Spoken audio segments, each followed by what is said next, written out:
this on? I don't know.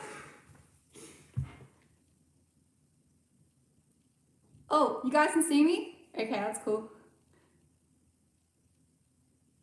Hello everyone again. Is this better? Because the router is like right there, so I'm thinking it's should be a little bit better. Quality is a lot better, that's cool. Much better, awesome. Sorry if it does like drop out and stuff, because yeah, I don't know what it's gonna do, but we'll see. Yeah, so I'm just cutting fabric today, and like I'm really nervous. I'm like really Anyway, get my drink bottle. Okay. So yes, what shall I cut first? I brought in a few different fabrics that I can cut. Oh, USA is watching. Oh, is that Puerto Rico? Cool. Texas. Oh, thanks so much, guys. Where's my thing? There.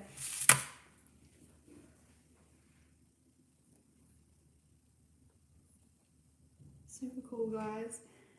So yeah, I'm just cutting all of my fabrics. So I have like between, I think I've got like nearly 500. Oh, I need something else.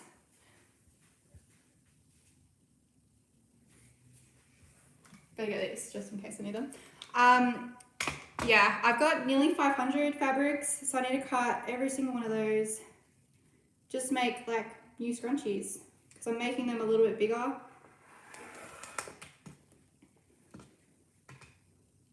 And I've got boxes too. Got a lot of Australia watching.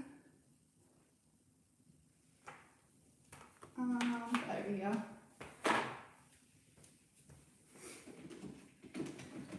Got some boxes to put pieces in.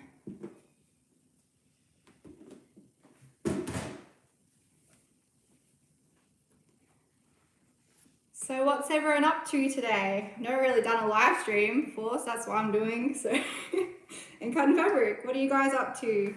And what time is it where you are? I know when I set the time for midday, I did do a quick look of what it would be around the world. And I know it's going to be late, very late, or very, very early in the morning for some of you.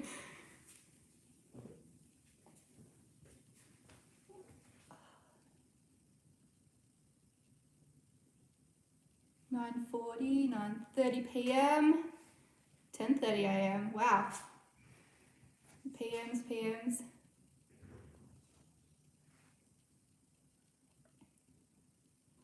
My markets have been really good. There was one that was meant to be today, but it obviously got cancelled because Victoria is currently in lockdown for the 5th time. Yeah, fun times. Anyway, so yeah, my sale one got cancelled, and I don't know if I will be able to do the markets I'm booked into. Like, I've got Yarragon next week on Saturday, and then the week after I've got Chelsea. So yeah, I don't know if they'll still go ahead. But yeah, so a bit frustrating, but it is what it is. So I'm in Australia, in Victoria. Technically I'm in Traralgon, if you want to get really technical. Yeah, the weather's been crazy. Especially, I don't know, at the start of the year, like half of my markets got cancelled because of the weather, which is meant to be summer in Australia at the start of the year, but yeah, at the moment it's winter. So yeah, it's the weather can be very troublesome. Whoa, nearly 5 a.m. in Germany. Thank you so much.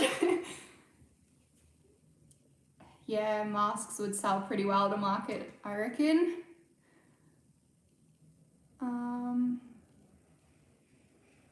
Oh, what time? Right, gotcha. It's 12:40, like midday. So, yeah. It's not too late, not too early. Right smack bang in the middle, pretty much. I need a bin thing. Oh well, I can go there. Toronto.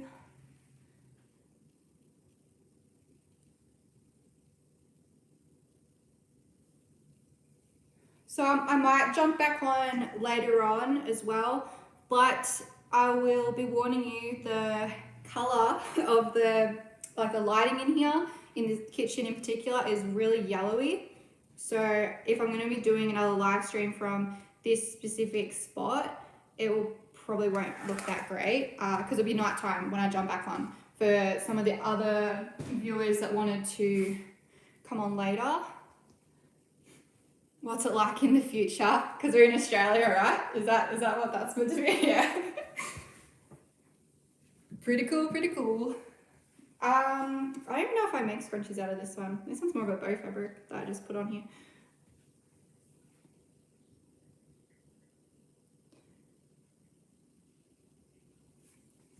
Cool, cool.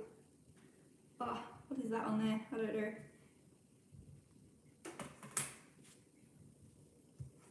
suppose I could try and make scrunchies out of this one. It might look cool. My favourite fabric at the moment would be probably the butterfly fabric that I keep ranting on about. It's not in arm's reach though at the moment, but it's super cute. I really like it. Oh, thank you. Oh, what else? Get this one.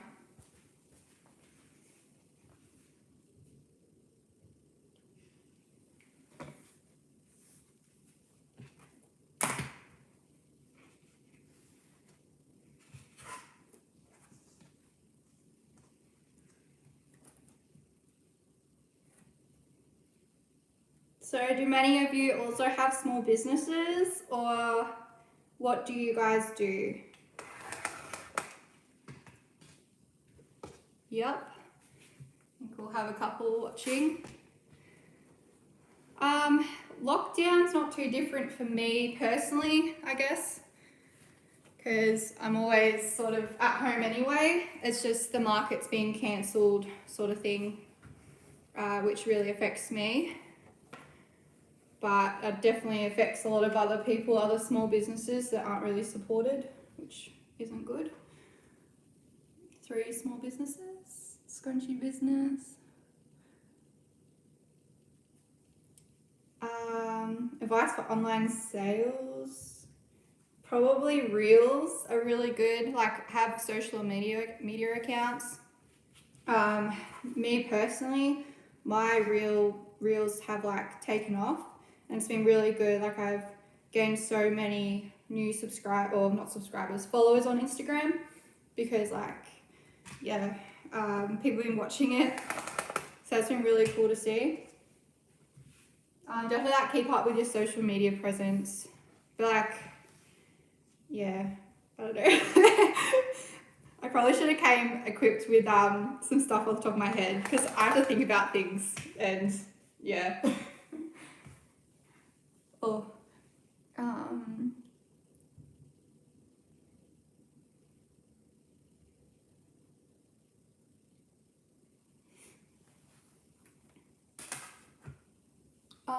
how do you start your own business?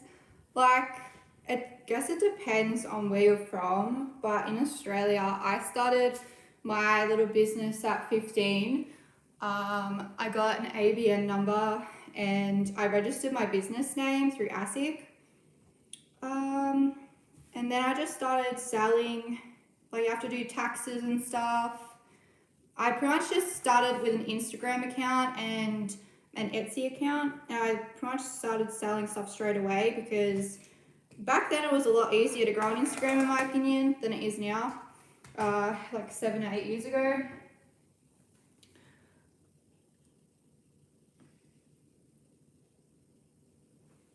A lot of crochet people, which is really cool. I wish I could crochet. I don't think I'd have the patience for it. It's so hard. Well, for me, I guess, it would be. If you got used to it, it probably wouldn't be that hard. You'd be like doing it in your sleep.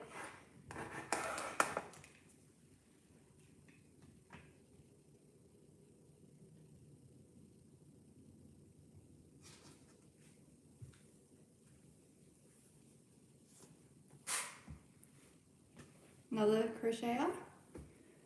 What do these? They come back over here.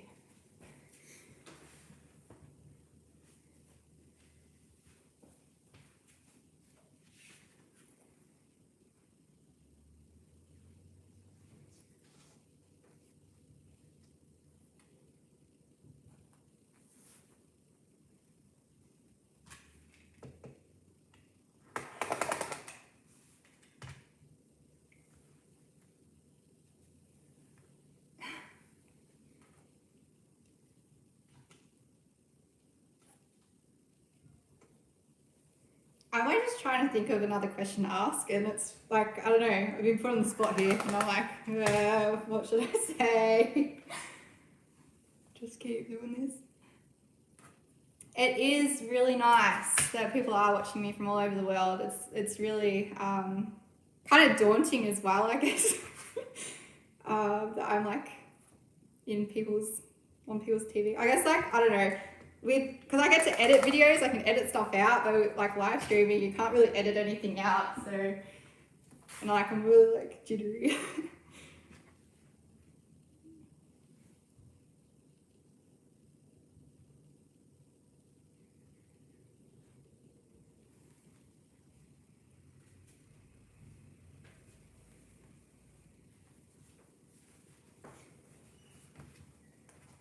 I'm just currently doing all my white fabrics. I started off from the corner. It would be easier if I was in the craft room because then you'd be able to see like the fabric wall. But yeah, I started from in the corner and I just grabbed my first lot, and that's my second lot sitting just over here.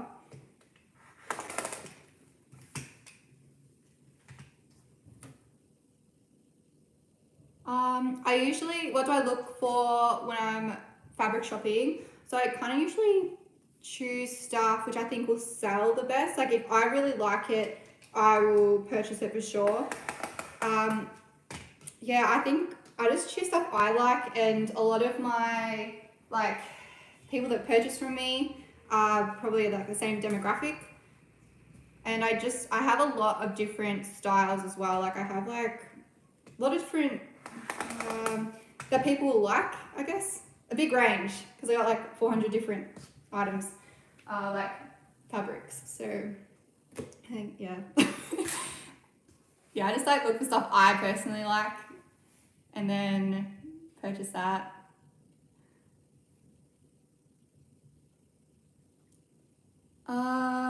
Is there a faster way to put elastic in scrunchies? You can sew around it, but it depends on what sort of scrunchie method you do.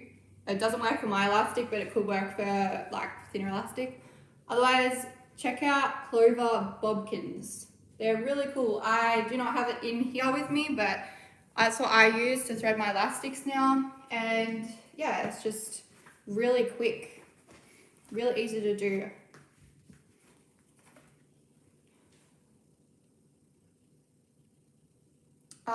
How are you and your boyfriend doing? Yeah, we're doing really good. So as a lot of you probably know, I am living at my boyfriend's house now, so I've made a move, the move. I moved out of the farm, which is like my dad's house, and yeah, he works like FIFO, probably said that wrong, FIFO, fly in, fly out. So he works on the oil rigs.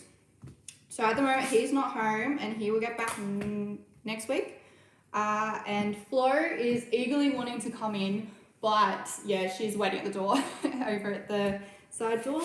I won't bring her in though because she'll jump everywhere.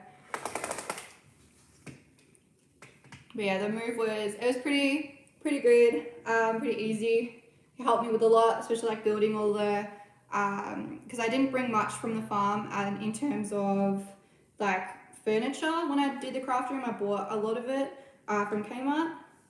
So he helped me with heaps of that, which was really good. We were like working together as a team and got all of it done really quick. So it was good.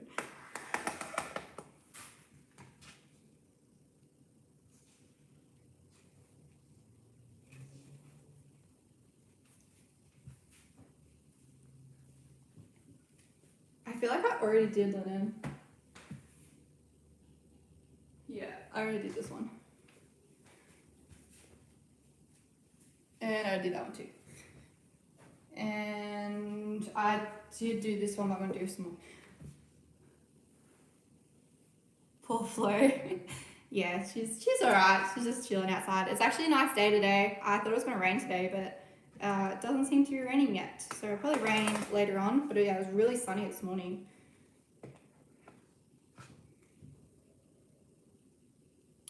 How long do you spend each day working on your business? It really depends. Like at the moment, because I'm sort of like home alone sort of thing, because Reese is away. I usually spend like a normal working day, maybe 8 hours. But then sometimes I'll just keep going until like 10 o'clock at night or like midnight. So yeah, it just depends on what I've got going on and if Reese is home. Usually if Reese is home, I won't work like too late. Like I'll do just the normal sort of hours. Like maybe like get up at 8 so that I can start at 9 and then finish around 4 o'clock or 5. I think it's a lot easier for me now as well. I can get a lot more done than when I was like at the farm or even before I moved my craft room into the farm like space that you guys have seen, because like it's just a lot more it's set out easier, so then I can work more efficiently, if that makes sense.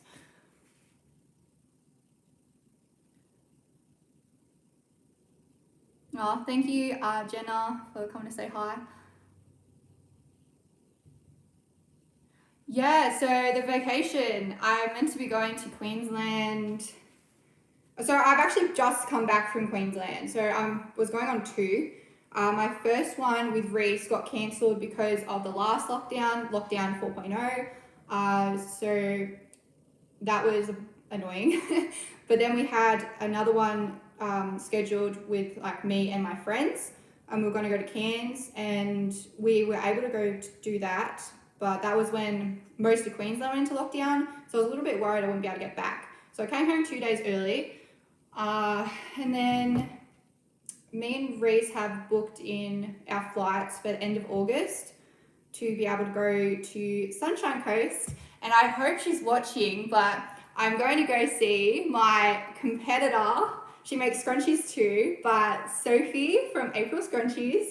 I'm going to go see her. I'm really excited because we've been like best friends for so long, just like on the socials. Like she's like my Snapchat best friend and everything, but I've never actually met her in person because she lives so far away. But yeah, we met each other through our scrunchie businesses. Yeah, I don't know, she should be watching because we did a test run which in the other room with just me and her, but I don't know, it must have been because everyone else like jumped on later on that it like went all blurry. But yeah, it was okay in that room, we just need her on there. So yeah, I don't know if that's gonna get cancelled again. Yeah, but if it does, that's all right. Like, I'm not too worried because the flights and stuff, they're really good. Like they just give credits and then we can just rebook. So the flights that I booked just for end of August, they're actually with a credit already with my first lot that got cancelled. So yeah, super easy. How many layers of fabric do you cut at a time? At the moment, I've got them on these boards. So these are comic book boards. They're pretty good. Like they're not very flimsy. There's probably like, it's like almost folded over. Some of them are completely folded over, like the cottons, but these ones had to be like kind of flipped and then flipped again so they can fit nicely on these boards. Usually like 2, 3, 4 layers, I don't know. Yes, I'll be doing a day in life video. That will be coming up. I'm just not sure when I'll film it. I'll probably film it in like 3 weeks time. I know it sounds like such a long time away, but it like really isn't. It goes so quick. Like I've got all these other video things I need to film before I do the day in the life one. And I want to make sure like, I'm going to do like a week in the life as well. So I can like kind of show you guys, because like every day is different for me. Because like Monday, Tuesday, I do all my orders. Wednesday, I will either do orders or I work on YouTube stuff, or I'll work on something else. Thursday, if my YouTube stuff isn't done, because I only do 1 video a week usually, Thursday I'll edit the video and post it, and hopefully do market prep. Friday, market prep. If I've got a market that weekend, usually I do. Pretty much have a market every weekend now. So yeah, try and do that. Yeah, so it's just really different to do a day in the life because I don't know which day to pick because they're all different. So I might do a week in the life and a day in the life. Yeah, and see how we go. Because the week in the life would be like heaps longer. I know you guys like really long ones.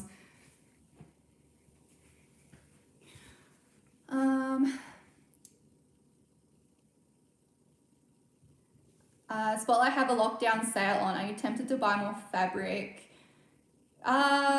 Maybe. I went in like not long ago and bought a heap of $2 a meter fabric. Some of it's sitting here actually. A lot of this stuff was $2 a meter. So that was great. I don't need any more. I'm not going to be able to fit it in, especially because I've ordered 1,200 hair claws. And Reese is already like, where are you going to put them? I'm like, I don't know. They'll fit somewhere. In the garage or something, I don't know.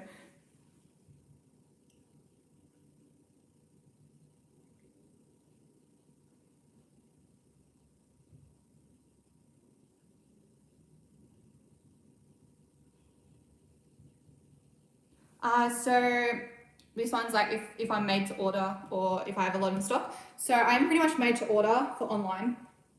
I do have a few different scrunchies already made up because I do markets. So I have, at the moment, I have about 400, maybe 500 pre-made, just ones that I take to markets with me. I don't take that many. I usually take about 300 maybe. But I'm going to have to clearance them all out because they're different to how I'm going to be making my scrunchies now. Because now I'm going to be adding on an extra 4 to 9 inches. So like it's more fluffy. So yeah, I'm going to have to try and get rid of a lot of those and clearance them out. If anyone's interested, I am having the clearance sale on my Madebytaylahrose.com Tuesday night at 7 p.m. Australian Eastern Standard Time. So I'll be trying to clearance out a heap of my scrunchies to make way for my new sort of style. It's not really a new style, it's my OG method, just with a heap more fabric. Yeah. So yeah, just make them all to order. It's just easier for me to do it that way. This one is really awkward. How do we? Okay. This one frays so easily. This is like my least favorite fabric out of the whole lot. Once this is gone, I'm gonna be happy. My other satins I have don't fray nearly as much. This one just, yeah, frays so much.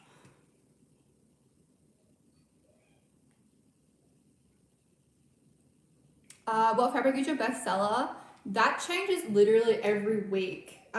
Sometimes the fabrics, they're just so different. Like, yeah. At the moment though, let me think. Satin at the moment is like going really well, and velvets. And I think velvets are going really well because of like it's winter in Australia. And they just look cool. And Flo is looking right now. She wants to come in.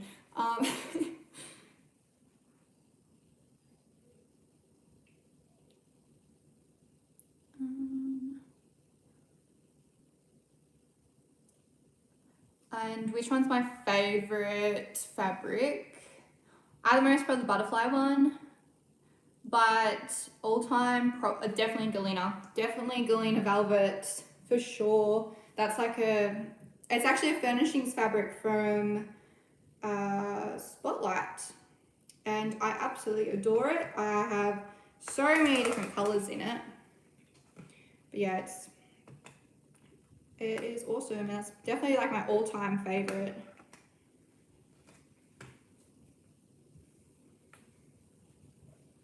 Have you ever been to WA Perth? I actually don't think I have. When I was younger, like 6 or 7, I traveled around like half of Australia. Like Australia is massive. I don't know if you guys have seen like in the US or wherever, like the comparison of how big Australia is compared to, you know, your 50, I'm not going to say how many states you have, like 52. I probably got that wrong. Yeah, like the amount of states you have, it's like massive.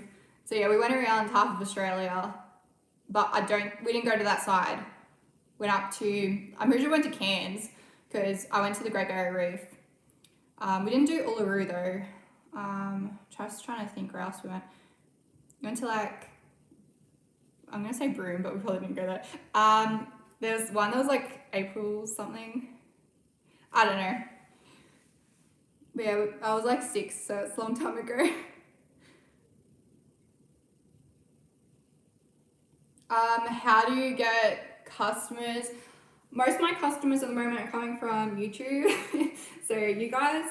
But yeah, otherwise Instagram and Facebook, word of mouth, through like markets and stuff. I always take my business cards with me, and a lot of people always pick them up. Yeah. Oh. Yeah, I'm sorry if I did miss a question. Yeah, this chat is moving pretty quick. Sorry. My scrunchie.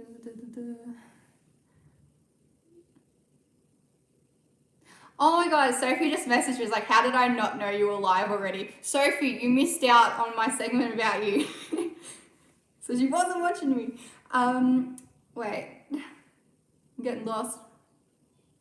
What do you feel like is a good starting price for, and do you think it was, for like scrunchies or like any handmade product, you want to make sure you factor in like the time it takes you to make things, and like you want to pay yourself. You don't want to like do bare minimum. I think that was one of the biggest mistakes I made when I first started my business. I was selling them way too cheap, and I wasn't really giving myself credit and like, you know, a wage sort of thing.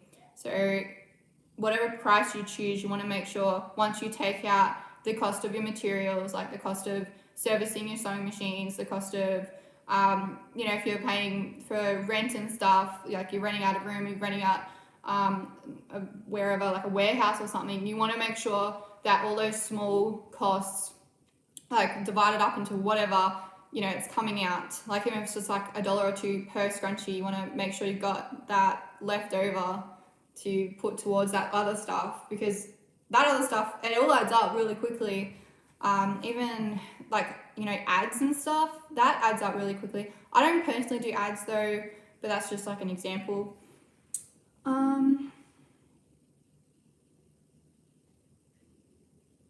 How long did it take you to get your first order? So I sort of like I did like a sort of like a release sort of thing. So I like kind of posted about, oh yeah, I'm going to be opening, you know, the 20th of January. Just make sure you're there, blah, blah, blah. So I got an order like on the day, because I already had a lot of people following me, because I was already posting probably a month prior, just sort of doing like, you know, photos of what I'm selling, like coming soon sort of thing.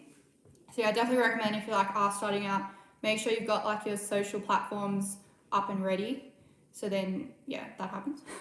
So you can like get people already interested, already excited about your product. Have you made any clothes besides your mushroom pants? Not really. I'm not very good at making clothing. I just sort of do it my way, which definitely wouldn't be any way that you'd want to sell them. But yeah, I've made my mushroom pants, and that's probably about it. I did make a few different things when I was younger, like dresses and stuff, but I wouldn't wear them out in public.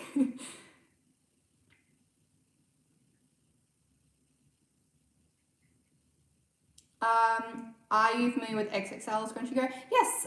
So that's Tina. Yeah, she's really lovely. I know she's commented on a few of my videos, and I've commented on a few of hers as well. I'm a big believer in community over competition. Like yeah, I don't believe in like saying, oh no, that other person's selling scrunchies. No, that's not me at all. So yeah, I'm really happy to support Tina and everything that she does. And like Tina and her fam, like her fam's so cute. But no, I haven't brought scrunchies from other sellers. Mostly because I just wouldn't use them, because I use my own. But yeah. My mum just commented, Alice Springs is where we went. I knew it was something to do with like April or Alice.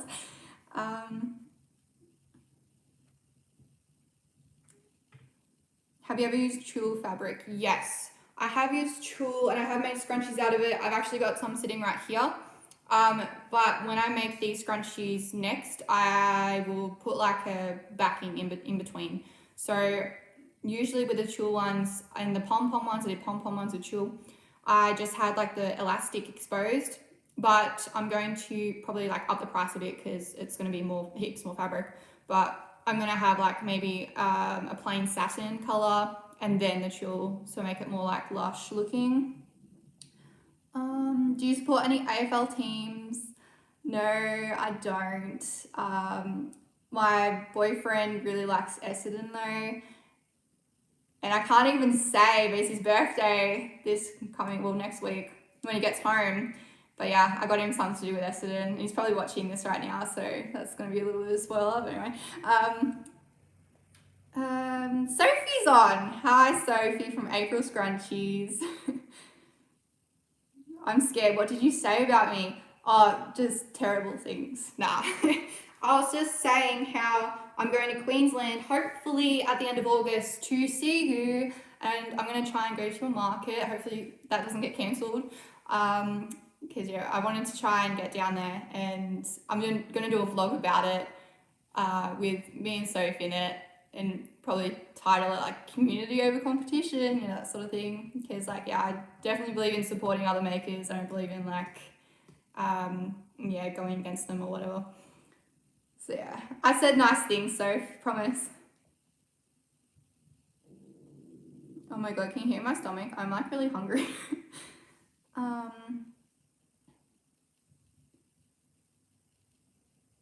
Do you use a costing sheet? Nah, I don't. I usually just leave money in, because I have a separate business account, and I'll leave whatever amount every week, and that will be the amount I spend. And then if I want to, and anything else extra, I'll put into my savings. So yeah, I know that's just sort of how I do it. So I know I'm not overspending on the business, and like I'm still saving, and like I've still got money coming in for personal things, I suppose, as well. But yeah, you could definitely do a costing system or costing sheet and stuff. I just don't do it because like all the fabrics are just, it'll be too hard with all the amount of fabrics I have and how much they are. Like I know like a very basic sort of cost of what my scrunchies would be, but that would differ depending on what sort of fabric it is, how much I got it for, that sort of stuff.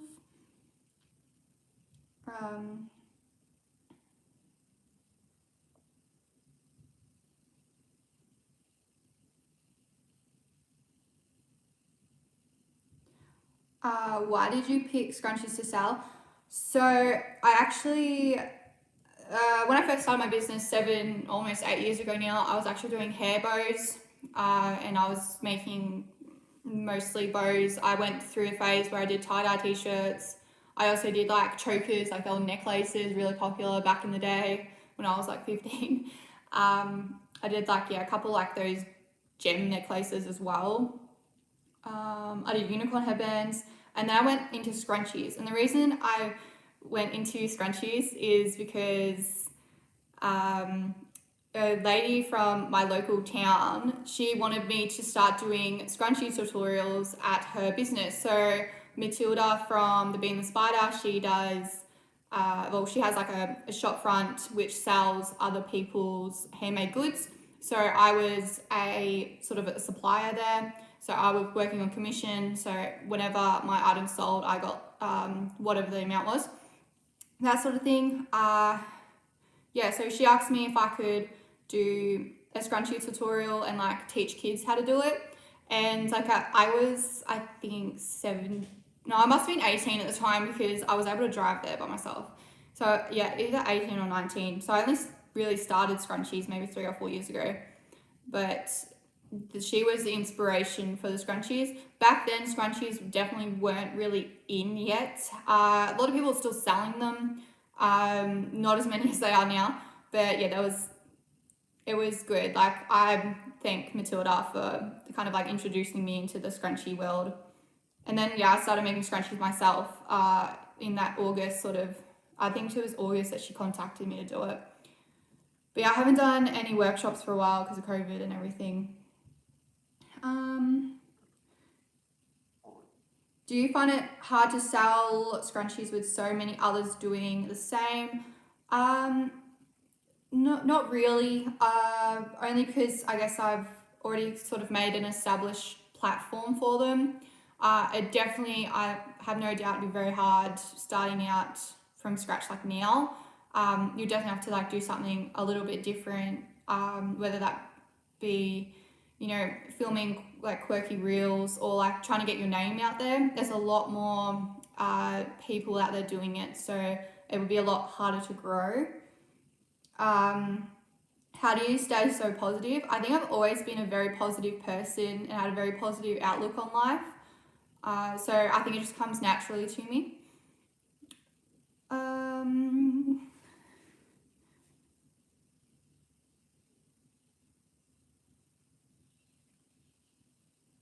How do you handle your business orders when you go on vacation? So I will usually just extend the ship date out. Last time I went to Cairns, just like a month ago, I just put that I was going away, that my cutoff date was, you know, Wednesday. Any orders after, you know, this time on Wednesday night, that's it. Like, it will be a 1 to 2 week processing time, so I'll do them when I get back. And I just posted that all over like my socials, and I also had a banner on my website, and then on Etsy, it just very easily just put like 1 to 2 weeks processing time instead of having it. I usually do 1 to 6 business days. The reason I do 1 to 6 is because I make my orders Monday and Tuesday. I don't do any other days because I have those days to do other things. So Monday, Tuesday, I will try and like make my orders and ship them out. So if someone orders like on Tuesday night the week before, it could be, you know, another 6 days, or it would be more than 6 days, it'd be like 7, 8. Yeah, it'll be like nearly 8 days before I ship it out, like another week. And that's if I can ship them out on the Tuesday. Sometimes I have to ship out on Wednesday, which is why I have the 6 business days. Just in case, like, if they do order on the Tuesday, and I've already completed my orders for the week, then on Wednesday I can ship it out. Does it make sense? And then 1 business day, because if they order on the Monday and I'm doing orders on the Tuesday, then it's only 1 business day. Hope that makes sense.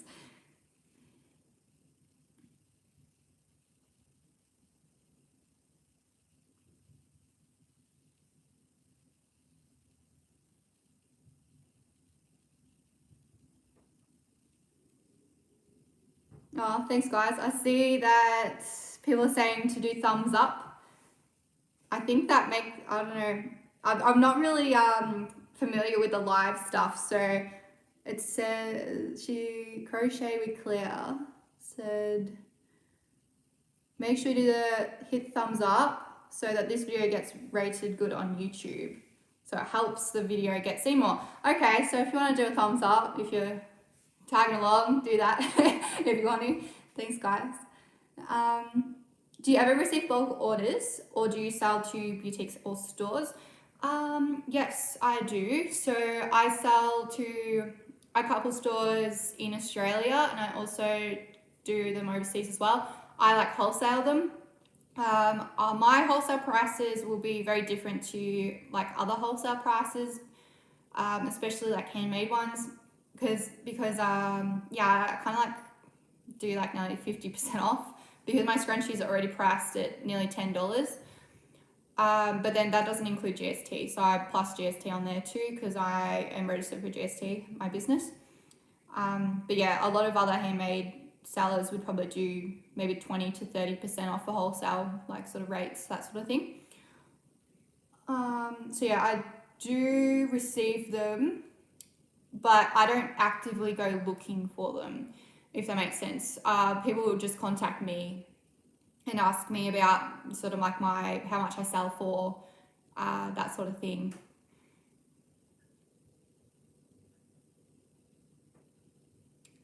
Do you prefer to stay at home and sell online, or display and sell it directly in a physical store?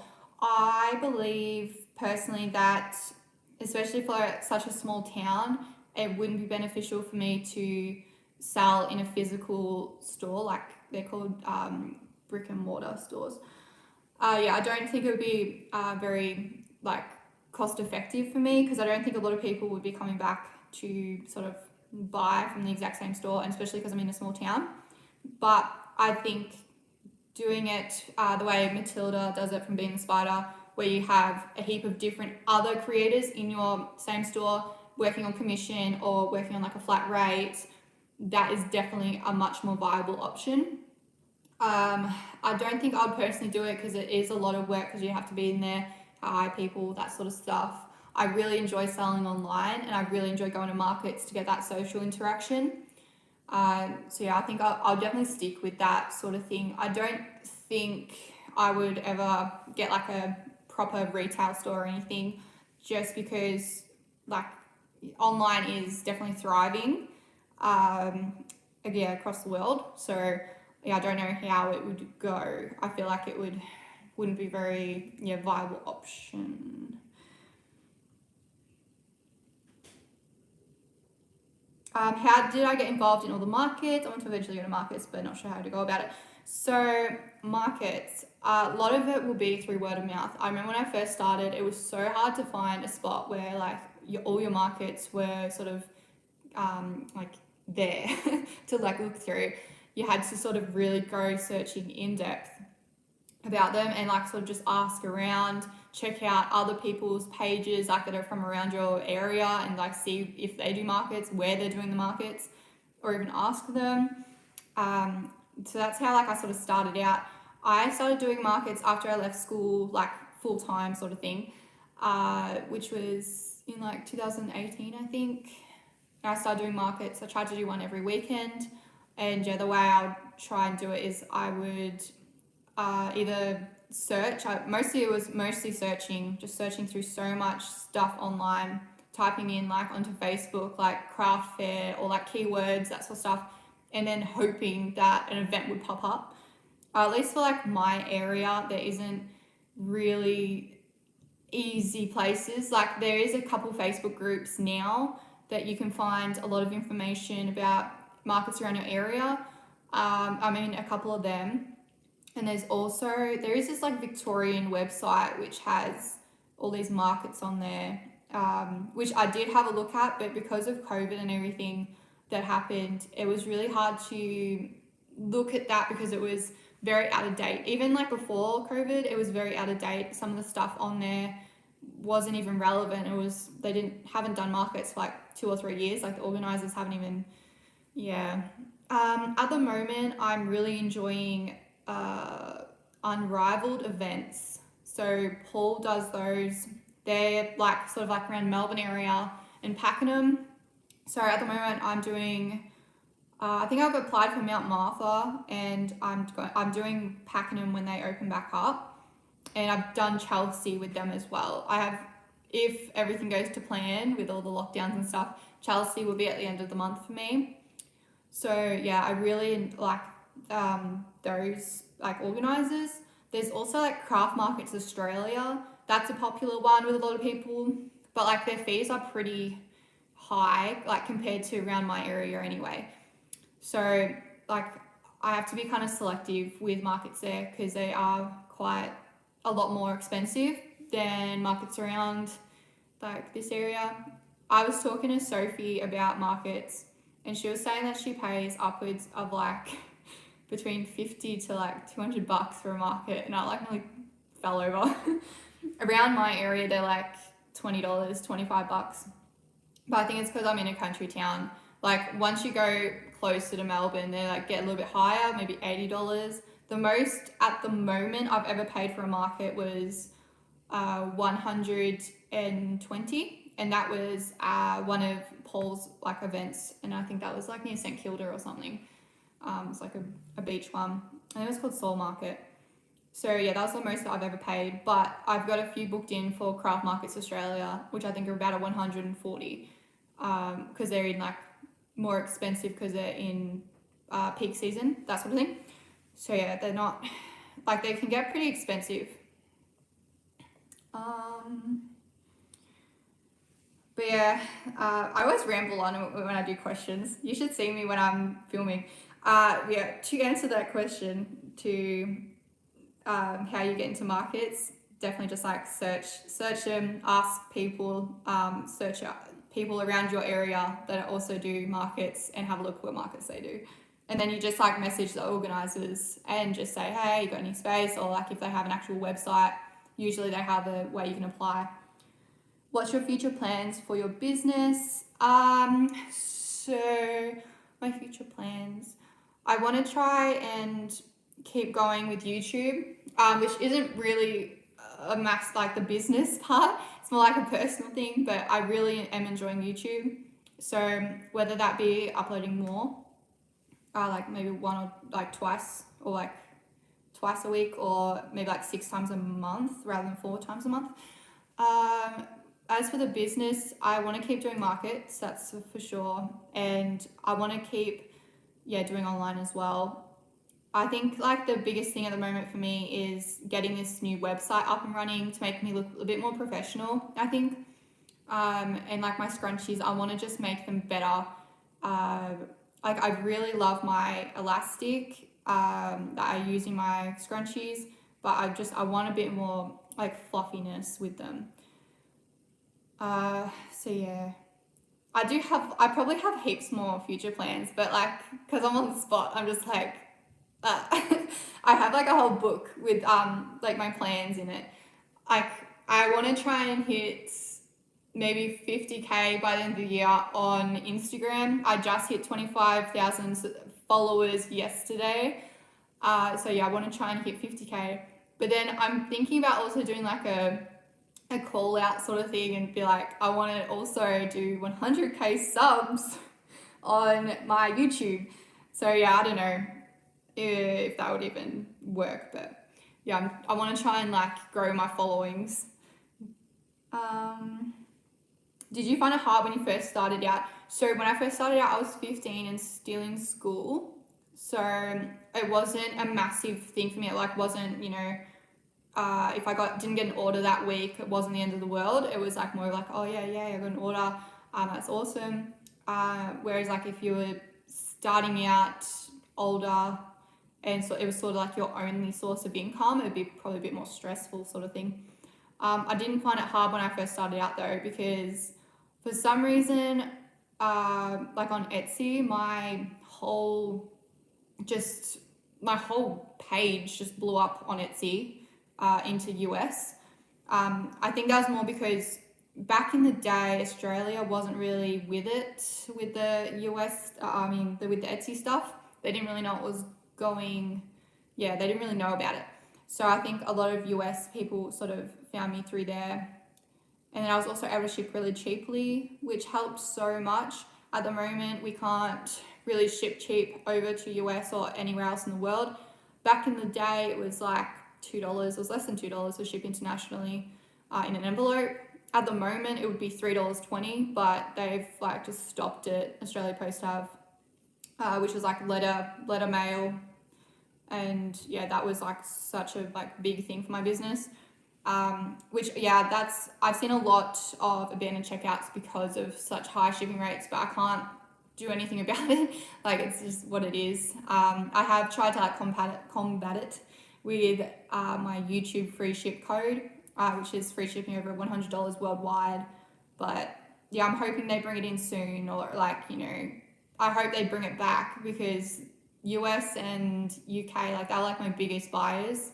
So yeah, like probably like before COVID hit, it was probably Australia and US like neck to neck, but now it's like Australia and then US down here. I still do get a lot of international orders, but yeah, heaps more expensive. What would you have liked to do?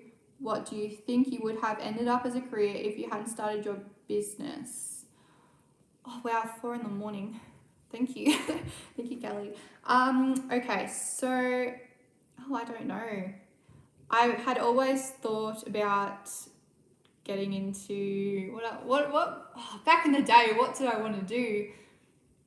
I tried hairdressing for 2 seconds. Oh God, I was terrible at it. Like I just couldn't do it. I actually remember going to like the TAFE thing at school. I was like, oh yeah, I'll give it a go. I'll see, because like I'm really, I love reading books and stuff. So I thought the chemical process of it, I'd be able to like wrap my head around so much stuff. It's like, oh yeah, I'll do that.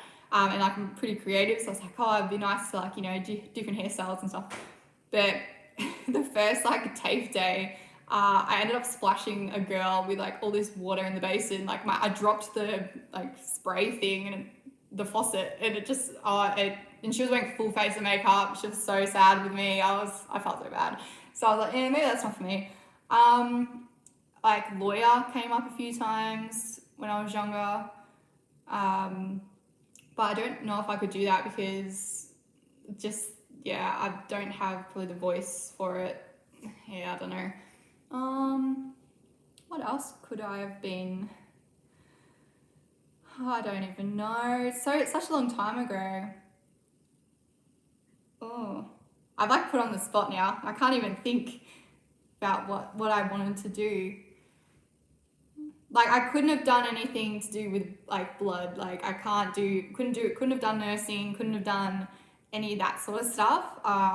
Like that, nah, I couldn't do it.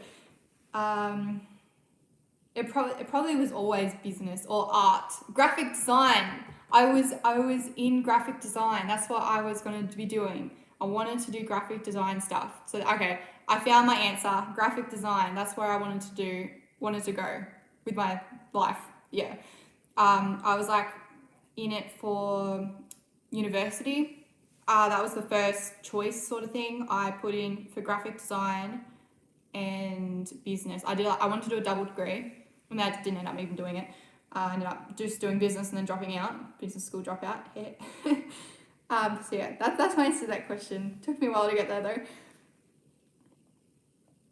Where do you do your markets? I do them around sort of Traralgon area. So I do Merbau North. I do Sale.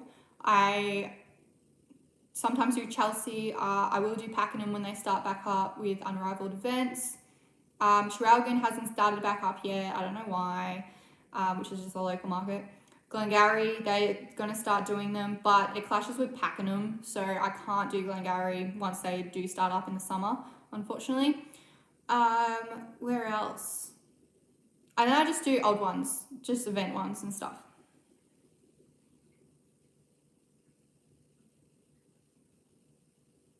How would you say being a business owner at a young age has impacted you and changed you? Do you maintain good relationships with old friends, or are you on a different page to them? So I honestly didn't have a lot of close friends in high school. I think it was mostly because I was just really motivated to do work. Like I would sit in like the library and study during like recess and lunch, that sort of thing. So I didn't really have a lot of friends coming out of high school. It was really Eiley. She was probably my closest friend, like my best friend.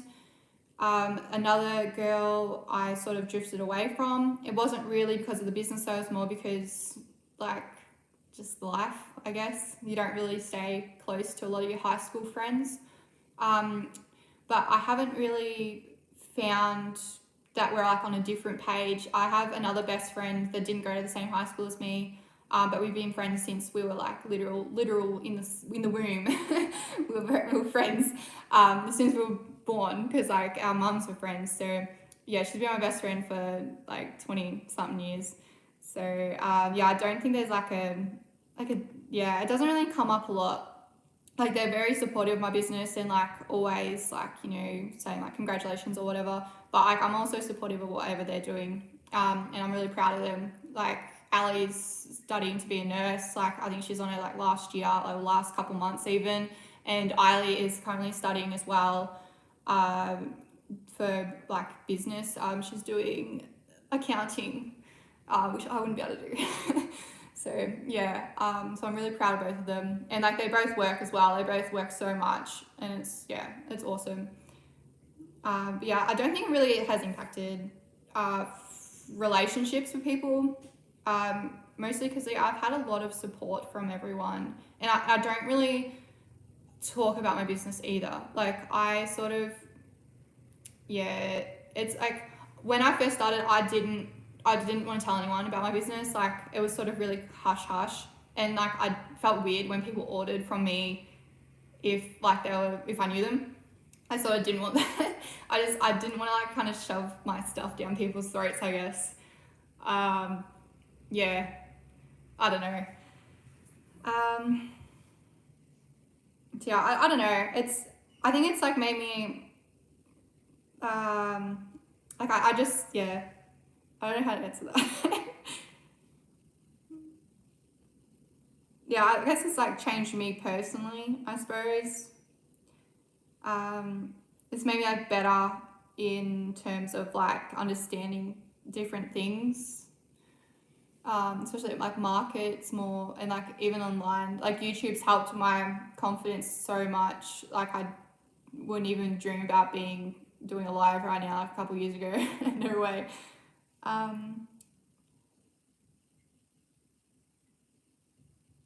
has COVID affected your sales?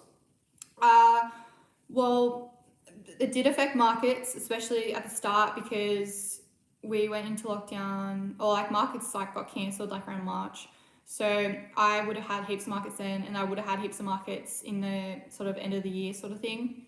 So that was a big hit. Also, the US and all international orders, they sort of just ceased because I no longer could charge, my $5 flat rate, no tracking envelopes. I had to charge $20 to $25. Like that's a massive jump, like 4 times, 5 times more, just for a single scrunchie to be shipped overseas. So that also affected my sales.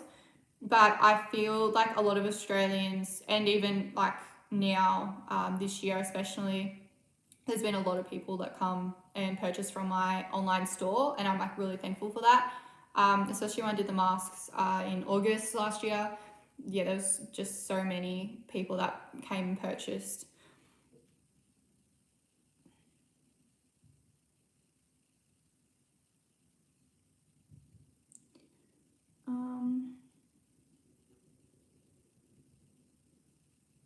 Do you do holiday scrunchies? I'm like so far behind in these comments. I'm like looking at the time, like, oh, I'm like 12 minutes behind. Anyway, do you do holiday scrunchies?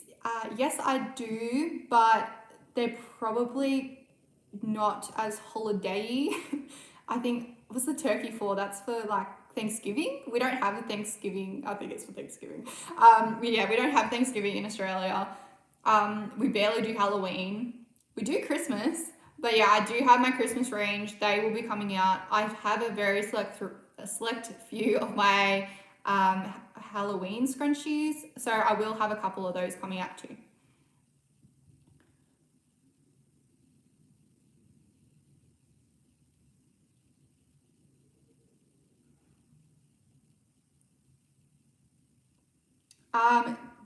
Do you foresee hiring help in your small shop for the near future?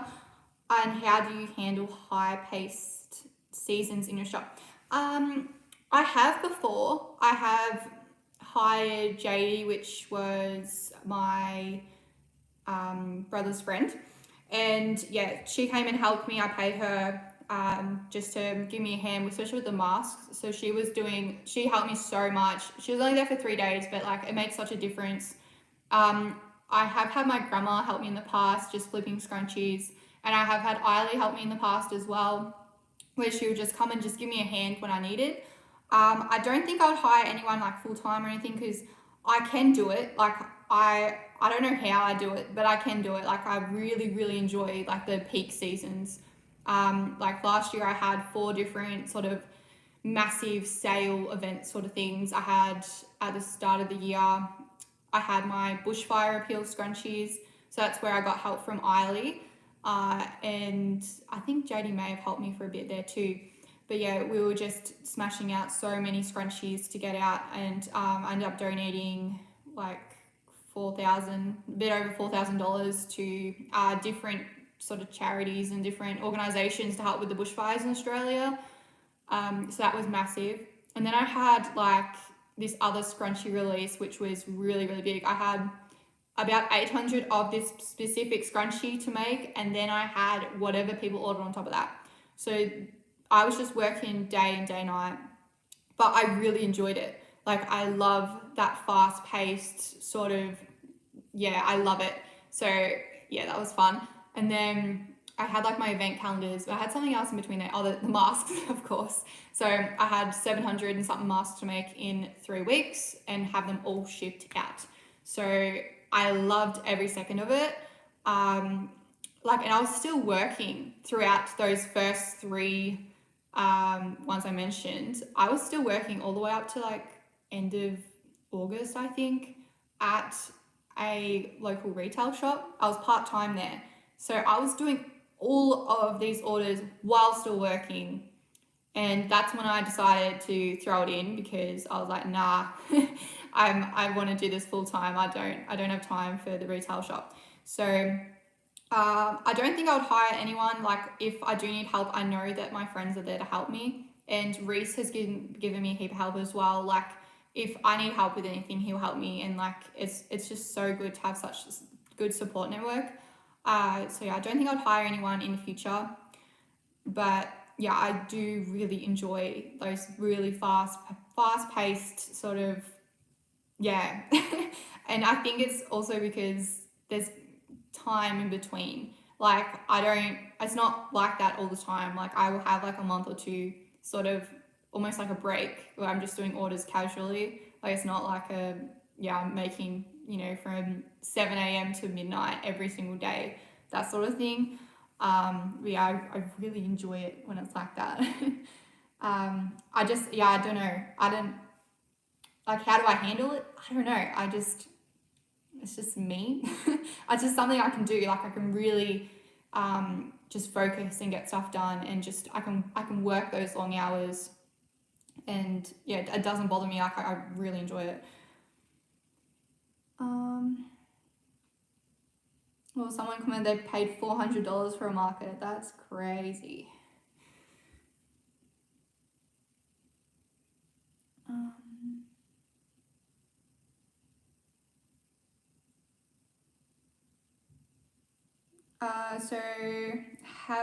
When you sew your scrunchies closed, have you tried any other way to close them? How do you make sure they sew straight? I haven't really tried any other way to close them. I just use 1mm stitching, so it's really, really close stitching, and just sew straight across.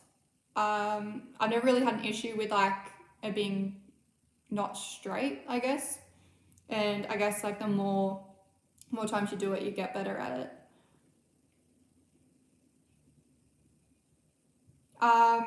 Before you launched online, did you have a lot of stock? No, I didn't. I had maybe 2 of every bow. Like, I barely had anything. I've never really been someone that has a lot of stock in stock. I've always more been made to order. And like, back when I first started out, it wasn't really a big thing either. Like, I wasn't getting a heap of orders every day or anything. So yeah, it wasn't too bad back then. I just had like whatever the photos were, pretty much. So if I take a photo of like my bows, I would have had those bows in stock. And then any other orders I got, I would have to make them.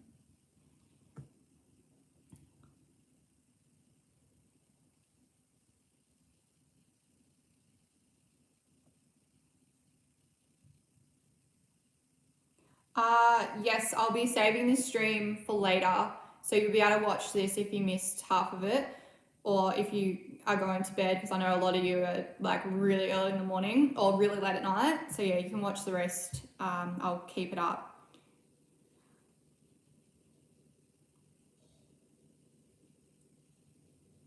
How do you drive traffic to your online shop? Okay, so personally, I drive my traffic through YouTube, Instagram, and Facebook. Also through markets and word of mouth. So sometimes, like, obviously YouTube you might not even have, but Instagram I think is really good platform to sort of like boost your business, especially with reels. I definitely recommend getting on the reels if you haven't yet already, and using hashtags and stuff, and just trying to get into the explore feed. And just don't do follow for follow either on anything, because it just messes up with what you do. I will do a different video on that, because there is so much to be said about follow for follow. But yeah, don't do that, because otherwise you'll ruin your just all your sort of like Instagram, and if you do it on YouTube too, it'll just ruin everything. When you started out with markets, did you have a full table of products? How long did it take you to build up the amount of product that you display? Yes, I did have a lot of products on my table when I first started with markets. I don't have any photos I could probably show you easily though. But when I first started, I had all my bows. So I had like my deluxe bows, my normal bows, I had mini bows. I had like ribbon bows as well. I had unicorn headbands. Like, I had 2 tables and they were just all chocolate with stuff. Yeah, so that was when I first started with markets though. I didn't start markets until like full time until 2018, and I've been doing this since 2014. So that was 4 years. So I had a lot of time to sort of prep. I know when it was actually end of 2017 when I finished school, because I remember I had there was just 1 week I had to get heaps of stock ready. I had graduation, I had some other event, and then I had 2 markets that weekend. It was just jam-packed full. I had muck-up day. I don't know if you guys probably call it something else. Well, I don't think we're meant to call it that though, because we were Catholic. Like, I think it was just called Celebration Day or something, but yeah, we couldn't really do anything with it. But yeah, so I had all that in 1 week. But yeah, I tried to like just make as much as I could. But like, it's okay to just start out with only 1 table, or you know, not as much stuff on the table as well.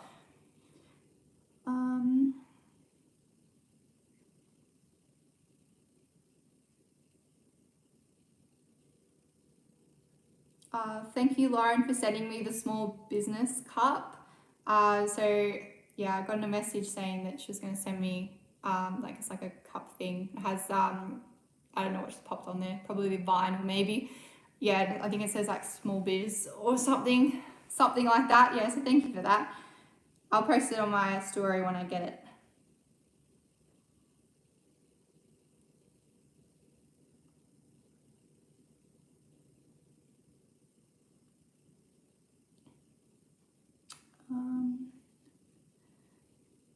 It is so wild that it's winter time for you. What is the coldest temperature in Australia? Well, for like around my area, I don't know. I don't pay attention. Maybe like, I don't know, during the day, maybe like 5 degrees, and like at night, maybe 0. It doesn't get minus. Rarely gets minus around where I'm from. Very rarely. We don't get snow or anything. I've never seen snow. Like, I've seen snow once when I went up to the mountains, or maybe twice now, because I went to the mountains with my brother a couple months, or maybe a month or 2 ago, and it was snowing because it was just so cold up in the mountains, and that was really cool. But yeah, other than that, I've never really even seen snow. Like, I know it snows for some people Christmas time, but yeah, it's so cool. But yeah, it doesn't really necessarily get that cold. And I'm talking in degrees as well. I know there's like Fahrenheit or something. But yeah, degrees.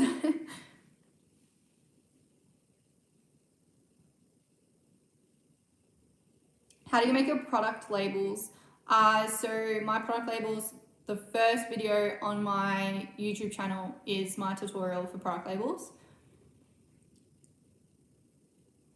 Do you ever plan on expanding into clothing or other products? No to clothing. I just don't enjoy making them, and I feel like they would cost a lot to make as well. I like hair accessories, so I'm definitely going to do headbands in the future, like more adult ones rather than kids. I'm sort of like steering away from kid stuff, and my scrunchy beret clips. I did like a video on like trialing different stuff to make. So yeah, at the moment I've got the XL scrunchies, which were my new one, and I also added hair claws, but I don't make them. So they're like my new products. And then I will be adding headbands, but because of the move and because we're coming into the busy season, I don't know if I'm gonna be able to make them like for a while. Just time and just, yeah, I don't think I'll be able to make any of those. But the scrunchy beret clips, those shouldn't be too hard to make. Like, I've made a couple before, so I feel like I want to get them made so I can start selling them at like markets. How do you take photos? Does it take you long to take all photos when you do scrunchie challenge? Do you have tips? I find it overwhelming when there's a lot. So how I do my photos for my online business sort of thing, like Etsy and Shopify, I put scrunchies that are similar into one photo. So like, there is a few scrunchie materials, like yeah, just different ones that don't really suit going into a group that I'll do separately. But yeah, I'll put them all in one photo and just sort of take a photo of the whole lot. Max about 10 though. So that way it's just so much easier to upload, and then I'll probably take extra photos of like them separately as well. But yeah, it's so much easier to upload like with variations and upload separately. Especially cheaper on Etsy as well, because Etsy charges, well, I think it's like 28 cents for Australia. They charge like that much every single listing. So it's just cheaper to put them in like a variation. But yeah, I just take photos on like a white background. I'm not really that fancy with it. And then I edit it in, it's like an application I have on my MacBook. It's very similar to one that Photoshop has, but it's not the Photoshop one. I think it's Lightroom. So it's similar to Lightroom, but not Lightroom.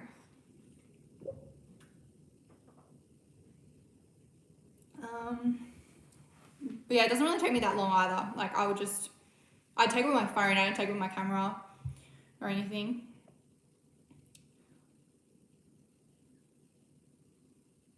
Is there anything you wish you knew or had done when you first started your amazing business? So I did like a reel on this like the other day, but definitely make your like a separate bank account for your business. I didn't make a separate bank account for like the first 3 or 4 years, and I really wish I did, because it's just so much easier to see what's coming out. Even if you don't have all your funds going into that one, but you can see like what you're spending. So it's really, really good. I definitely recommend getting a different like bank account or a separate card to like pay stuff with, like debit card. Don't do follow for follow on anything, like your YouTube or your Instagram, because pretty much what it does, I'll just really briefly say it because I will be doing a separate video on this, but follow for follow, what it does is if you're following all these random people, random accounts, Instagram's going to pop you in and like think, who is this person? Because when you follow people that are all handmade, it will think, oh, she must be handmade, or she likes handmade, so you'll get promoted to that similar sort of group. But if you're following random people, like, you know, random mums, random like car pages, they're going to think, what is going on here? So that's for a start. And then if any of those people follow you back, right, they won't like your stuff. Like very rarely will they like your stuff. They'll probably do bot accounts. So what that's going to do is Instagram like gives your post to maybe, let's just say 10 people. It puts your post in their feed, and if you have a lot of people that are following your content that doesn't like your stuff, they're going to look at your stuff and go, I'm just going to scroll past that. They're not going to like it, they're not going to comment, they're not going to share, and that's going to damage that post. Instead of like that post being shared to more people, it's just going to stay with those first 10. Like that's like a very simple example though. So yeah, don't do follow for follow. It will ruin your account. I know from personal experience, when I first started my business, I did follow for follow. Like I just followed other people's accounts and hoped they'll follow back. And it took me I stopped doing it in 2016. So I did it for 2 years. I deleted everyone that I was following because like it was telling, you know, the algorithms, it wasn't any good for that. So I deleted everyone I was following, tried to, you know, fix it. And that took another 4 or 5 years. 4, 5 years before I was able to get out of that massive hole I've dug myself. I was on 5,000 or 6,000 followers for that length of time. So I was not able to move. I was not able to get into explore pages. I was not able to do anything because every time I posted, I just had all these like sort of bot accounts following me, and it ruined my account. But I managed to get out of it. It took a long time, but I managed to get out of that. And now like every single post I make gets in the explore page. Hashtags work, and also the reels, they work as well. All the people that like are following me now, they want to be following me. They want to interact. So that gets my post boosted. So yeah. So it'll be short, but like that's just the gist of it. Don't do follow for follow. But then like what else for when you first started your business? I had like other things on that little reel that I made. I can't remember what the other things were because I made it like 3 months ago.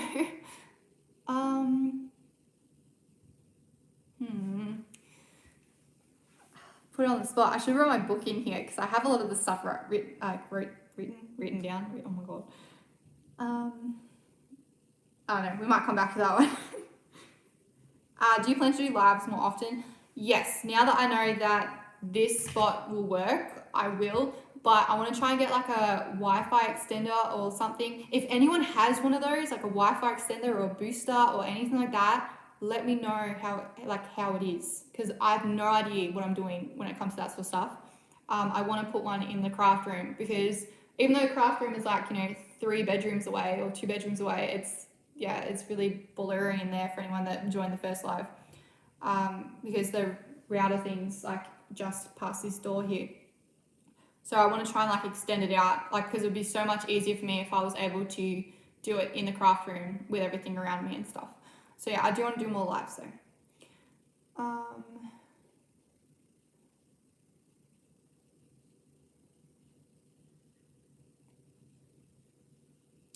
The leather hair clips are super easy to make. You just need hot glue and just line it up, glue it on. They're really easy.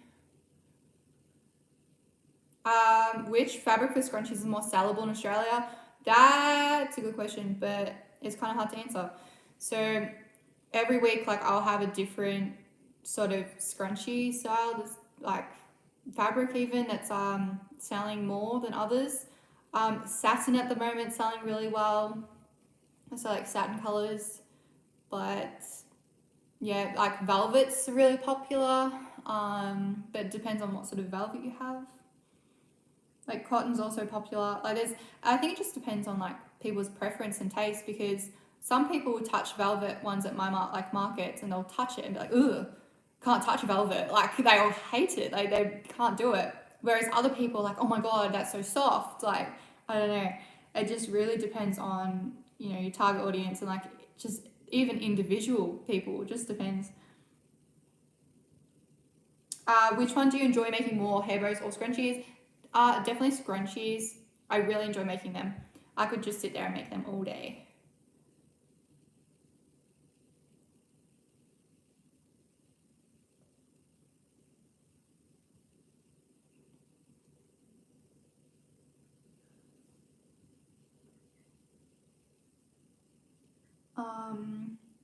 Always by Destiny said that she did the challenge, the 1000 scrunchie challenge, made 100, but that is awesome. Good job. That is so good.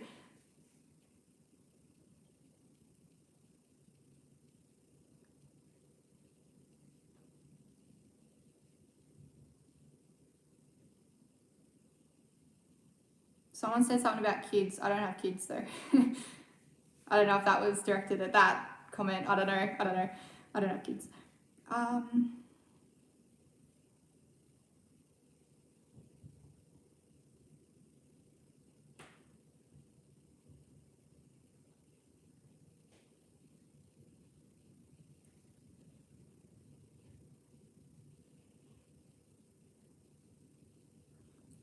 So on Instagram, you need 100 followers before you can see how your business is going. So how do you get those followers without doing follow for follow? So that's a really good question. With the algorithms at the moment, I would suggest doing reels and doing hashtags, and also just liking and commenting on other people's in the handmade community. Like follow other handmade people, comment, be genuine though, like genuinely interested in what they do. That will help get your name out there. That sort of thing. But yeah, definitely hashtags will help you get noticed in, use very specific hashtags to whatever you're posting, whatever you're doing. You don't want to use like hashtag for like car parts when you're selling scrunchies. So yeah, just make sure you're putting very specific hashtags in, because people that look through those hashtags might find your post and then think, wow, I like this page, follow it. Make sure you also have at least 9 photos and a good bio as well. Just makes it look better when you go on and you see that, this person is going to post regularly, that sort of thing. They're not like a ghost account sort of thing, that they're not even there.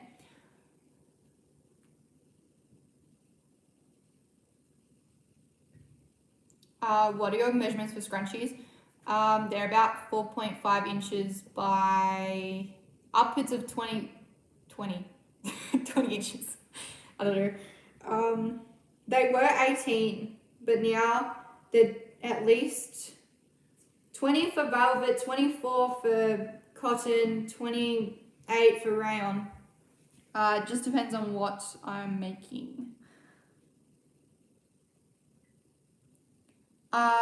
Is this a full-time job? Yes, I do my business full-time, but I also do like my YouTube full-time. Like when people ask what I do, I say I'm a full-time business owner, small business owner, and a full-time YouTuber. So I do both of them. That's all I do. I don't have any other jobs anymore. I worked at Harris Scarf for 2 years or so after I finished school. I got the job in January. I just wanted an extra job to like before I started uni, and then I didn't even end up like really doing it. But yeah, I started at Harris Scarf. I ended up quitting there because I just got pretty busy with everything, and I was also working at Kmart for I would like to say 5 years, probably 5 years.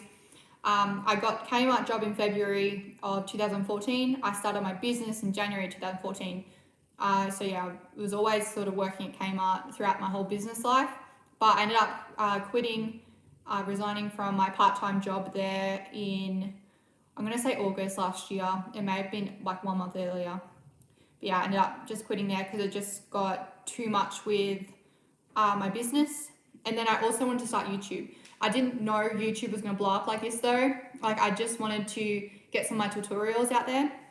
But you guys started like really liking the vlogs and stuff, and I really enjoy doing them. I much prefer doing the vlogs than tutorials because it's more natural for me to talk, about what I'm doing. I know the tutorials are like information stuff. Like it's harder. It's a lot harder. Like scripted sort of thing. It's really hard. So yeah, both sort of full time. Both of these. Yeah, I only started YouTube a year ago. Pretty much went hand in hand with me quitting Kmart.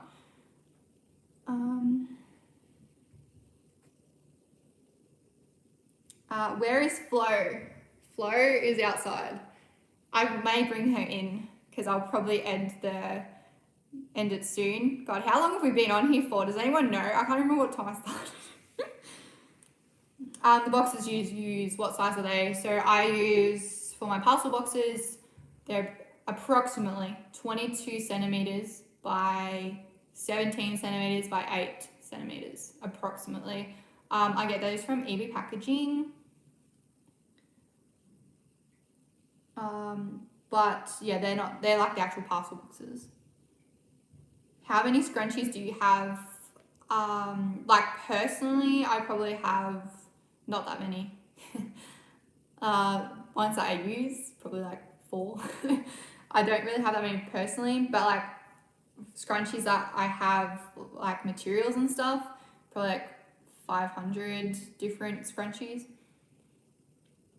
I better check like if my iPad's gonna die because it's been a while here. I can't even check it. I gotta stop the end soon because I don't know if it's gonna die because that would be really awkward if I just disappear.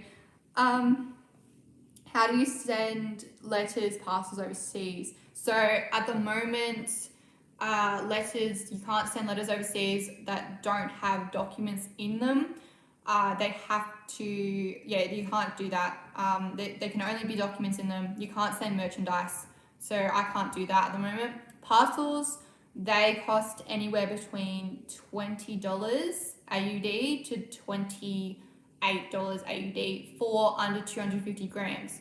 Like once you get past that 250 grams, like you're paying so much more. But so it's very expensive for Australia Post. But they also have like a business account. So at the moment I'm in a different band, like I'm band 3 or something. So I don't pay those rates myself because I get them cheaper. Have you ever had a market where you didn't make any profit? Yes, I have. It's not really, it's been a while since this has happened to me though, but maybe 2 or 3 years ago now, 4 years ago, I did a market which was meant to be like a really big one. It was like a Christmas one. I think it was in Longford, and I made the stall fee back. I think I made it $36, and someone came that I knew that purchased from me, so it was like they could have purchased from me from like home. So like, yeah, I did. So it does happen. It does definitely. And like even markets I've been to more recently, like this year, I've made, you know, barely anything. Like barely even double the stall fee, that sort of thing. It just really depends on so much. Like you could think it's going to be a good market and it turns out like terrible, and then you can go to what you think is going to be a terrible market and it turns out amazing. I've actually got a video coming out on that from this weekend just gone. I went to 2 markets. One was meant to be quite big and the other one was meant to be like, you know, just a random pop-up one. And yeah, it was amazing how well I did. Where I thought I wasn't going to do good, I did really well. And then when I thought I was going to do really well, I did really bad. So yeah, it depends on so much.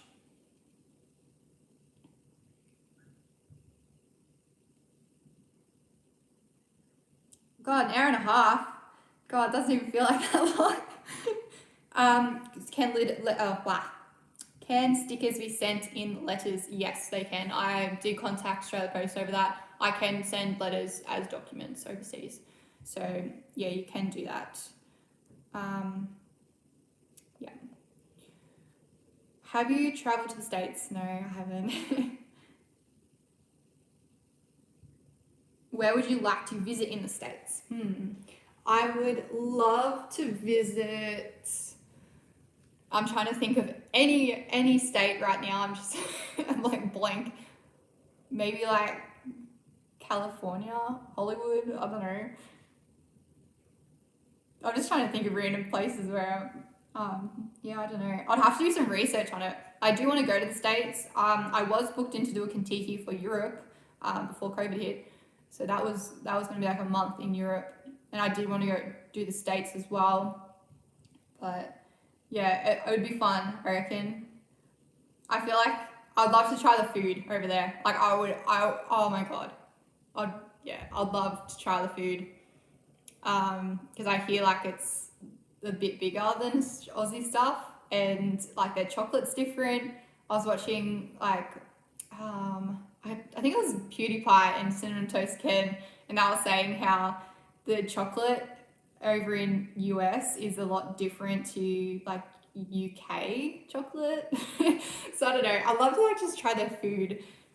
That's something like I would be really excited about when just traveling to different places. I'd love to just try different food out. Do you sew clothes or dresses? No, I don't. I'm not very good at it. Do you have any ideas for future products? And yes, so they're the headbands and the braid clips. How much do you pay for each market stall? I usually pay between free. Sometimes I do have free markets sometimes. Sometimes 20, sometimes 25. They're like probably the most, ones I do.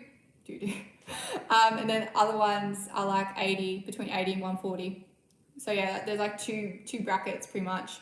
And the ones that are more expensive are more close to like the city sort of thing. Do you feel Etsy is worth it to start off with someone who has very little followers or social media? Well, the way I see it, like yes, Etsy does take up quite a large percentage, but you also don't have that massive startup fee. Whereas like if you went with Shopify, you're paying like $40 a month, $29 USD a month, regardless of if you sell anything. Where Etsy, you're only paying like that, 20 cents USD to upload that product. And then it's only if you sell that product that you'll be paying more money.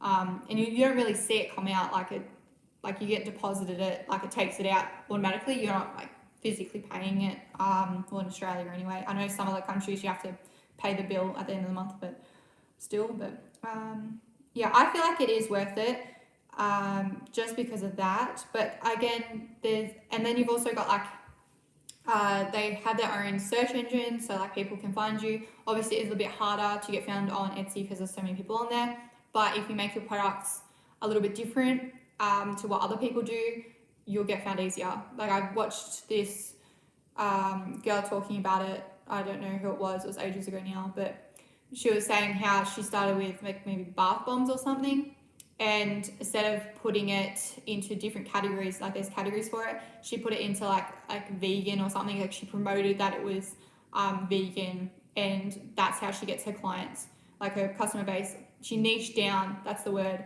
You got to niche down when you're selling something that's so popular with other people. Got to niche down. Biggest tip. But yeah, I do think it's worth it for like small like people. Did switching to parcels for international orders cut down on the number of international orders? Yes, massively. Like even now I get my abandon rate for checkouts at the moment on my website is in like it's so much because everyone will try and like purchase, but the massive fee for parcels stops them. So I have tried to try and combat that with the free YouTube ship code, which gives you free shipping every $100 AUD. And then I've also made it cheaper for US. If they spend over a certain amount, it cuts $5 off the shipping. But yeah, it's hard. I definitely did notice a massive drop in like international orders because of me not being able to ship with letters. Do you have any tips for starting at markets? I do have like a market tip video, so you could go check that out. I'm going to make another market video though. That is coming up. But yeah, probably just have a positive outlook. Like you may not do the best the first market you do, and that's okay. Like you're just trialing and error. Make sure you do like a setup before you get there. Make sure you know how you set up your gazebo. Make sure you know how you set up your table, because you don't want to be figuring that out on the day. Bring like water and snacks, and just try and have a good time. Like you can bring someone for your first market, because obviously that is really daunting. I think I definitely would have brought heaps of people for my first market. Like I would have brought mum for my first market or whatever. But even like ones after that, I would have brought someone. It would still bring someone sometimes, but yeah, just try and talk to like your neighbours and stuff. Like everyone's so nice in the market community, well, especially down where I'm from. Like everyone's so kind. But yeah, you'll be fine. It's really good to get into markets. I love markets.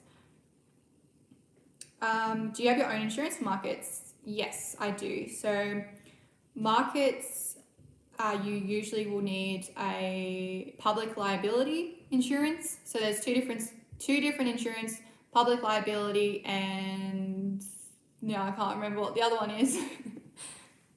It's not private, it's something else. But yeah, there's two different insurance ones you can get with like small business. So you need your public liability, so then you can do markets. So that just covers you, could cover you if your gazebo sort of like flies off, but you need to have weights on your gazebo for it to like be valid sort of thing. So yeah, you always need to have weights and all that. But sometimes they do cover it in your site fee. It just depends on where you go. Like you can pay extra to get insurance for yourself in the fee. But it is really good to have both insurance. Product, the other one's product, public and product liability. So the product just covers you depending on what you're selling. Like if a child chokes on something, it's not for your products if they get damaged. It's for your products if they hurt someone or if something happens. So yeah, that's two different ones there. I have both, and mine are through product liability. Thanks, Lisa. Mine are through VWA, which is Victorian Woodworkers Association. But I know Craft Markets, or maybe Craft Victoria or something, that's one as well, which do both. There's a lot of places that can do it.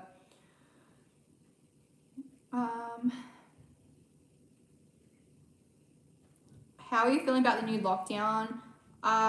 It is really hard, and like I have watched, there's like a video circulating of like a lady who's from Melbourne who's been really I think a lot of the small business community have been so affected Like, and it's so upsetting to see, because me personally, besides markets, I haven't been affected that much because I'm online predominantly.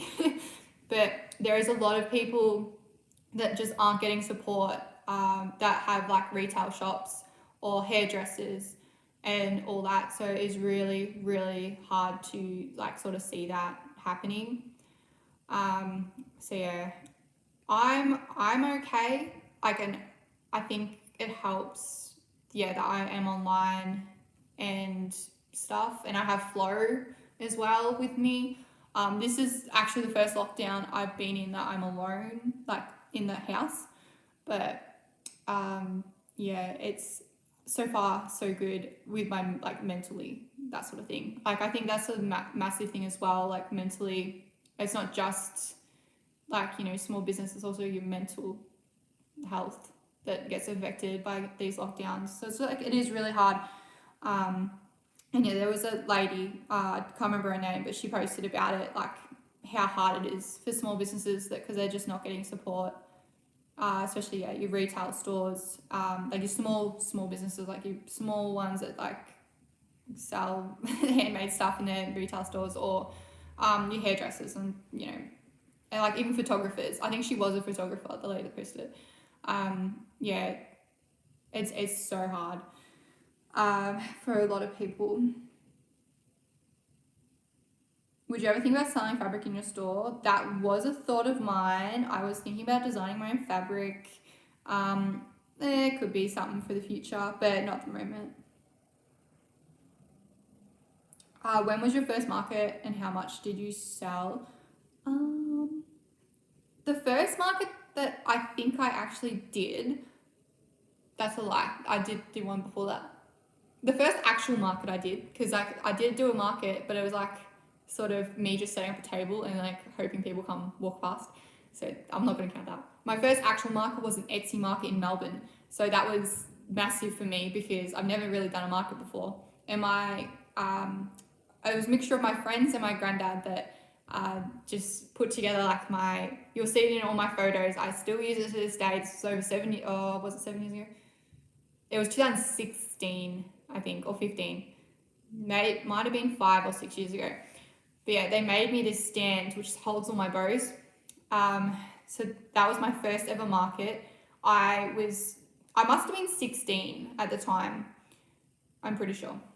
And yeah, it was great. I did really well. That market I think cost $60, and I did sell quite a bit. I think I made $600 that day, and that was my first market. But that was a very, very, very busy market. Like that was because I was in Melbourne, and like the lines were massive to get into like this tiny little space. Like it probably would be as big as this not the kitchen, like this area which you can't even see what it is. But yeah, it was a tiny little warehouse thing, and like we're all shoved in there. I had my table was 60 centimeters. It was this big. It was tiny. Like that's my space that I had. And I could barely fit around the tables to like get behind it. So it was like a table it was literally a table that you sit on to have like food. I don't know. It was like a little cafe sort of thing. I don't know what it was because I can't remember because it was so long ago. But it was, I just remember it being so small. Like you couldn't even fit a chair next to it. You had to like stand behind really squished. And I had my auntie, my little cousin there, and my mum. So like we couldn't all fit behind there. So it was just me and someone else behind there. And like all the stock as well, because I was regularly putting new bows on the part that was selling. Yeah, it was it was interesting for sure. But yeah, that market was very different to other markets I've been to. Who are you insured with? I'm insured with Victoria's Woodworkers Association. They do other people, not just woodworkers. Which sewing machine would you recommend for a beginner?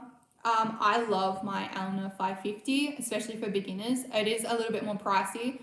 I think you could probably get them for about $350 from Spotlight when they're half price. So I think they're about $700 full price. They have like a part where you can slow it down, so it has like speed wise. so you can slow it right down, which is so much easier for like a really new beginner. And then it also has a self-threader, which if you're going to choose any sort of machine, choose one with a self-threading needle, guys. Seriously, that is a life changer. I was so happy when I got that machine because my other one broke. So I got that machine, and yeah, I was so happy with that because my other one did not have that. Did you make your scrunchie display stand? I did. My first two, so I've got 3 scrunchie display stands. I have 2 small ones, which are like, I think they're 5 by 6, like the scrunchie sticks. And then the other ones are 7 by 5. My first 2, my dad helped me with, and my other one, my brother helped me with make. There is a video on that on my channel on how I made that.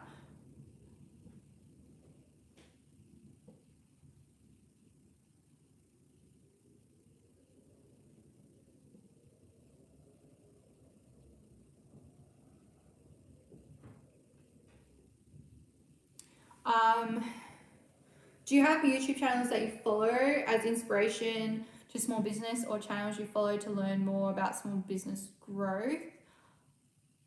Let me think.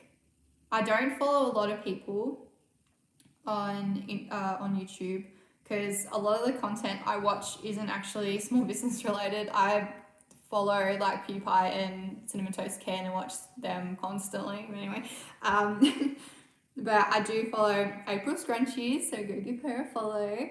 I have watched a couple of Tina's stuff, which is like XXL Scrunchie Co.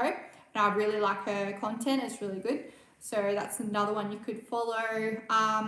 Catherine Manning, I'm probably saying that wrong. She's really, really good for YouTube stuff, but she also has a lot of content which could probably help with just general small business. Yeah, I don't really follow that many other people though, I will be honest. Yeah, oh gosh, it's probably been, it's been so long now. I reckon it's time to go. I'm gonna keep doing this. I was cutting, but then I got distracted by the comments. Thank you guys so much for joining in on my live. I may also pop up tonight for anyone that missed it. And this video should be uploaded to my YouTube channel, I think. Before I go, I might go grab Flo so you can see her. But what time is it? It is 2:20 p.m. in Australia. I'm gonna grab Flo and then I'm gonna go.